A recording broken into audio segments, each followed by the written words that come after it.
బలులు అర్పించడం కంటే పొట్టేలు క్రొవ్వును అర్పించడం కంటే దేవుని మాట వినట ఎంతో శ్రేష్టం. నిజమే, దేవుడు కూడా తన మాట వినాలనే ప్రభు ఆలోచన. రోజు దేవుని మాటలు వినే బిడ్డలుగా మనం ఉన్నామా?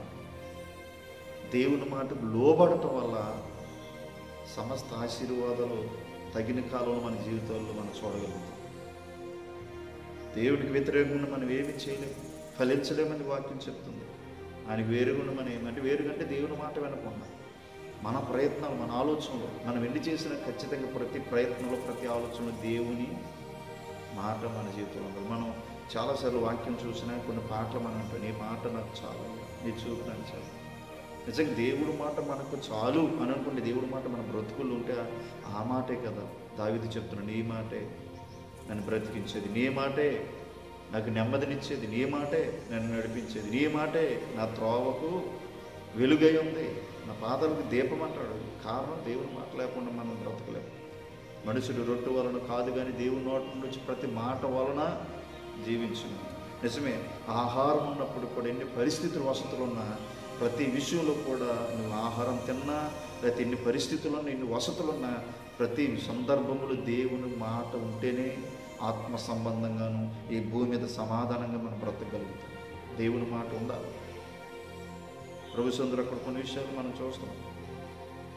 సమూయేలు ప్రవక్త చెప్తాడు కదా, సౌలు చేసిన దేవుని మాటకి వ్యతిరేకంగా చేసిన పనికి ప్రవక్త ద్వారా దేవుడు మాట్లాడుతున్నాడు, చేసిన పని ఏంటి సౌలు అని అంటే, నేను దేవునికి బలులు అర్పించడానికి అవన్నీ చేశానంటే దేవుని మాటను ధిక్కరించి చేసిన పని మళ్ళీ దాన్ని కవర్ చేస్తున్నాడు.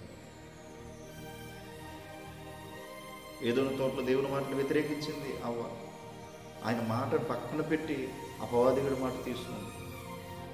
ఈరోజు అపవాది మాట, సాతాను మాట అన్ని ఇంపుగానే, ఆకర్షణీయంగానే, చక్కగా అన్ని మంచిగానే కనపడతాయి.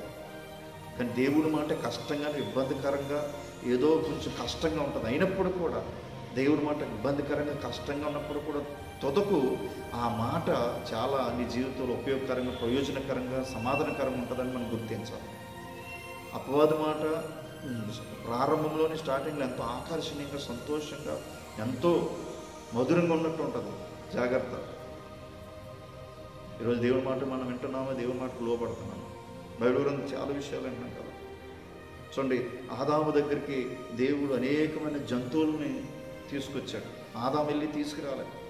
ఆ ఏదైనా తోటలో ఉన్న ఆదాము దగ్గరికి ప్రతి జంతువుని వెళ్ళమన్నప్పుడు ఇదిగో ఆదాము వాటికి ఏ పేర్లు పెట్టినో అవే వాటి పేర్లన్నీ దేవుడు చెప్పాడు. అంటే ఆదాము దగ్గరికి ఎలా వచ్చినాయి అంటే ఆ జంతువులన్నీ వచ్చినాయి. ఎవరో చేపట్టి తీసిరారు, దేవుని పిలుపు లోపడ్డాయి. ఎక్కడెక్కడో ఉన్న ప్రతి జంతువు కూడా, పక్షులు కూడా, నేలను ప్రాకే పురుగులు కూడా, అన్నీ కూడా ఆదాము దగ్గరికి అవన్నీ వచ్చినాడు. కారణం దేవుని పిలుపుకు లోబడ్డాయి. అవన్నీ దేవుని పిలుపుకు లోబడిన, ఎందుకంటే దేవుని చేత చేయబడ్డాయి కనుక. దేవుని మాట ద్వారా, దేవుని మాట ద్వారా చేయబడిన అవి దేవుని మాట వింటేనే మాకు ఈ భూమి మీద బ్రతుకు, ఈ భూమి మీద మాకు సమస్తం ఇచ్చింది దేవుడే. మమ్మల్ని చేసింది దేవుని మాటే. దేవుని మాటే మాకు సమస్తం ఇచ్చిందని ఆ జంతువులు గుర్తెరిగి అనుకుంటాను నేను.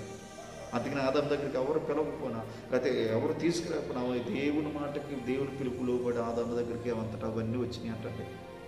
పేర్లు పెడతారు, మీరు వెళ్ళండి, ఆదాము పేర్లు పెడతాడు. నీకు ఏ పేరు పెడతాడు అదే నీకు పేరు అని వాటికి జంతువులకు పిలుపునిచ్చాడు, పక్షులకు పిలుపునిచ్చాడు. అవన్నీ ఆదాము దగ్గరికి వెళ్ళినాయి. అంటే దీని అర్థం ఏంటంటే దేవుని మాటకు లోబడ్డాయి జంతువులు, పక్షులు.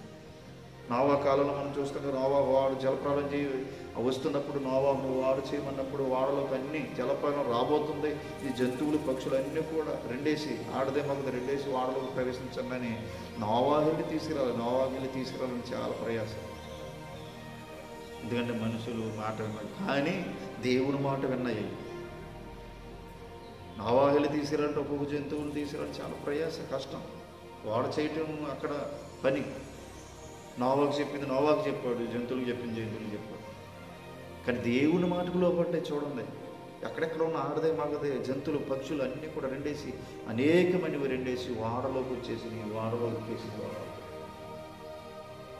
దేవుని పిలుపు లోపడ్డవన్నీ కూడా తూచా తప్పకుండా వాడలోకి ఎక్కిన వాడలో ఎక్కడ ఏ స్థానం అయితే ఆ నోవాకు నిర్మించాడు అదే స్థానంలో అవి ఉన్నాయండి.